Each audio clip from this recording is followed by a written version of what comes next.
5 simptom pelik yang pesakit GERD ni ada. Apa tu? Save and tengok konten ni sampai habis and jom borak GERD. Bila kita borak pasal GERD, biasanya kita terfikir pasal 2 simptom je, betul tak? Angin ataupun pedih hulu hati. But korang tahu tak yang ada GERD ni sebenarnya dia ada banyak lagi simptom lain yang pelik tau. First, telinga ni dia rasa penuh je. Ni berlaku sebab orang yang ada GERD ni, asid perut dan gas ni dia naik ke tekak tau.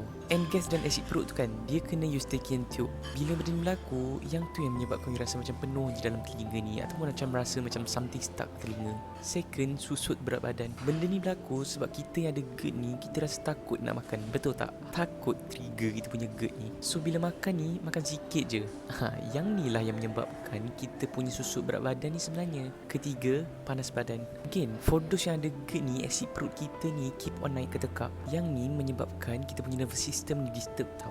And from there lah kita akan rasa start panas badan. Keempat, suara serak. Macam I cakap, kita yang ada GERD ni asid kerap naik tekak, betul tak? Asid tu dia kena pita suara kita ni tau. Sebab tu jadi serak suara kita ni sebenarnya. And if you tak start rawat dengan cara yang betul, dia akan start jadi macam batuk kronik and rasa macam banyak kahak, banyak lendir kat tekak ni. Lagi-lagi pagi, sangat teruk. Kelima, sembelit. Sembelit ni dia akan buatkan korang punya GERD lagi teruk sebenarnya tau. Sebabnya gas akan terkumpul dalam perut kita yang menyebabkan pressure tau. Contohlah, bila korang tak membuangkan, betul tak korang rasa angin je nak sendawa tak lepas apa semua? Betul tak? Ada ke simptom pelik lain yang korang ada? Korang boleh komen and share korang punya simptom ni. Jangan lupa follow supaya tak terlepas tips, fakta and knowledge pasal GERD ni. Borak GERD, fakta only.